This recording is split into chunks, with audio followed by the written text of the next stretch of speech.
Dr. Faber, Marc Faber, Dr. Doom stays with us live out of Hong Kong. Dr. Faber, there's been a lot of worries about recently, not just about the shape of the Korean economy broadly, but more specifically about the fact that it has a lot of outstanding foreign debt. Is that one of your main concerns, or are there others? You're referring to Korea? Yes, yeah. Well, I think yes. I mean, it's a leveraged economy, but I have to say one thing. As you may know, I came to Asia in 1973, and South Korea was one of the first countries I visited, and I later on invested in South Korea in the late 70s, and we made a lot of money there. I have to say it's a country, along with Singapore, Taiwan, Hong Kong, that has developed enormously over the last 30, 40 years. And if you look at the Korean stock market in November, as was the case for Taiwan, they were at 20-year lows. In other words, the stock market was no higher than 20 years ago. When you have a country that has achieved huge progress over that period of time.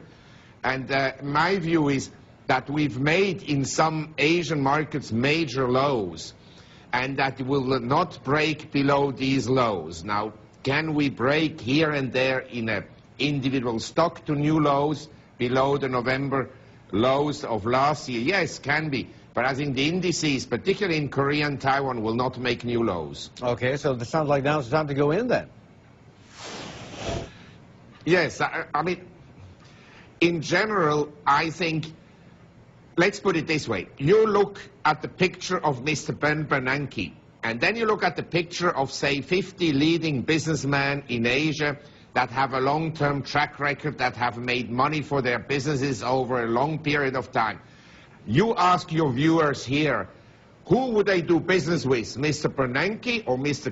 Geithner, or these leading businessmen here in Asia? I'd give my money to the leading businessman in Asia and not to Mr. Bernanke. Interesting. You know what? I think what we should do now, Sri, I wonder whether you agree. That's a great question to pose to our viewers. Tell you what, guys, whoever's watching, if you have a view on that, would you rather do business with Ben Bernanke / Tim Geithner or Asia's top tycoons? Which one would they be? Email us, squawk@cnbcasia.com. I think that'd be pretty cool to find out. If you were then to go into the South Korean market, you want to do business there, and now is the right time. What would you do, Dr. Faber? An ETF, or scour the damage and look very bottom up and look for individual names, or what would you do? Well, I think that depends on the investor. If you're based in the US and you haven't got the foggiest idea about the Korean economy, then you better buy an ETF or give your money to a manager that invests actually in the Asian region. If you are an analyst and if you have some knowledge about Korean companies, then I would probably buy asset plays in Korea, because I think the whole issue here going forward is, do we have in future inflation? Does paper money loses its value?